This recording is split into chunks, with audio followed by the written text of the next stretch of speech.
Здравейте отново.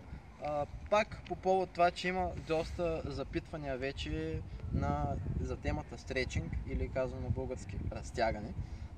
Днеска ще говоря за това. Имайте предвид, че това е доста широкообхватна тема и няма как за 3 минути да ви покажа всичко. Ще работим основни неща. Това, което трябва да знаете за стретчинга и защо ви е необходим. На първо място, от здравословна гледна точка. На второ място, когато тренирате, ви е необходима мобилност, т.е. възможност да движите тялото в определен диапазон. Дали било то да изпълнявате правилни упражнения или просто ви е необходимо за някакъв друг спорт, бойни изкуства, да ритате по-високо, да сте по-бързи и така нататък. Или пък имате гръбначно изкривяване. Стретчинга е нещо, което е много важно. Това, което трябва да знаете като за начало, е, че когато се разтягате, трябва да избягате форсиран стретчинг, т.е. да се натискате, да се напъвате изключително много, защото по този начин не се разтяга и се стига само до травма.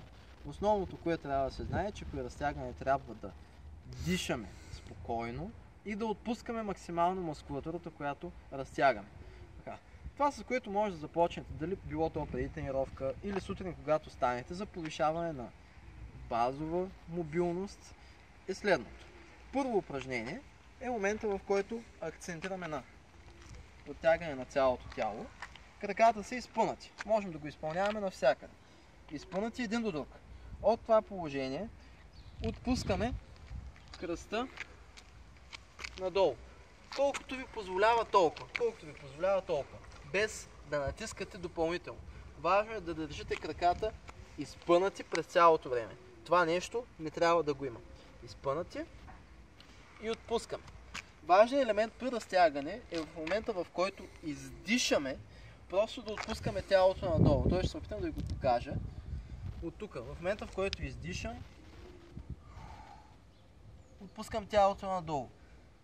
Издишам и пак отпускам тялото надолу. В този момент е важно да протягате гръбначния стълб максимално надолу, а не да докосвате краката с глава. Т.е. не това. Ами отпускане право надолу. Ето така. Това е първото упражнение, което може да изпълнявате. Второ, разполагаме краката настрани. Горе-долу на една линия. И отново първо отпускаме напред и надолу от същата позиция.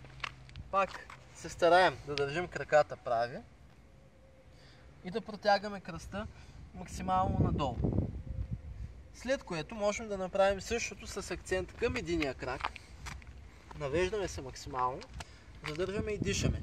Моят съвет е в позиция да държите поне по 30 секунди. По 30 секунди отпускате и държите, дишате дълбоко. След което минаваме на другата посока.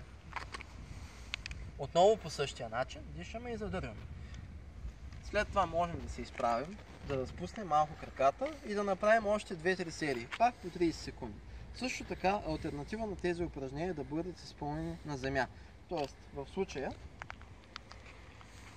алтернатива на първо упражнение,